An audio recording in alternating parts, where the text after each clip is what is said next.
We've been working with MSM Ocean now for well over a decade to supply tsunami early warning systems to vulnerable coastal communities. These systems bring together our expertise in subsea acoustic instrumentation together with their IALA compliant buoys and easy to use control software. This collaboration brings together our respective strengths in these areas to provide a highly reliable and robust solution for this critical application. Sonardyne have a track record of supplying tsunami systems around the world that goes back to 2007, with numerous deployments in the Pacific and Indian Oceans to name just a few. So our track record with Sonardyne on tsunami system has been over 10 years old. I think we did our first system around 2013 for Colombia. And since then we've at the moment installed 5 buoys, 4 in Ecuador and 1 in Colombia. In our tsunami system, Sonardyne is an important and essential part of the system. So basically, the part that Sonardyne does is the underwater part, which is the pressure recording and the tsunami detection. And then we are in charge of the topside part, and through our buoy, our tsunami buoy, and the link to shore and the software part in the control center. At the heart of the system is our bottom pressure recorder, or BPR for short. Tsunami wave in deep water creates a small but measurable change in sea level that can be maintained for as long as 20 minutes.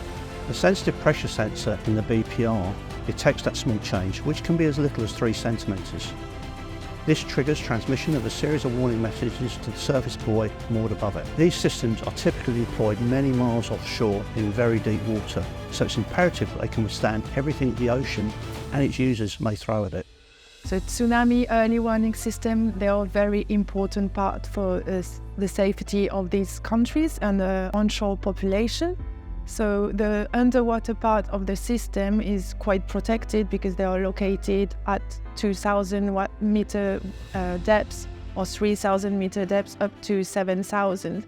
So it's not very vulnerable to any interactions with people. But the topside buoy, it can be quite vulnerable because if it's not easily identifiable or if it's not really visible, it can be vulnerable to collision with vessels or to vandalism.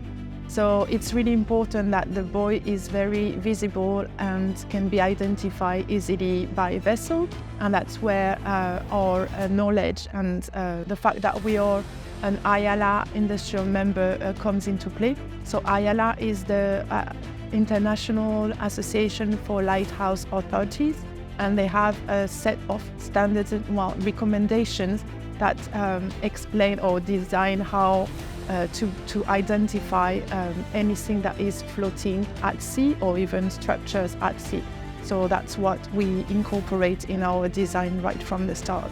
Generally, tsunami buoys, they are installed in open ocean, far away from the coast. We have this system that we have right now are from between 58 nautical miles to over 100 nautical miles from the coast. So it's really important that they are durable and resistant to the harsh marine conditions. So we work very closely with our customer in that. We always go during the installations from the beginning to train, to show them how to work with the system and to be able to manage the system on their own. With the combination of our long global track record and comprehensive system design, we're providing maximum warning to vulnerable coastal communities.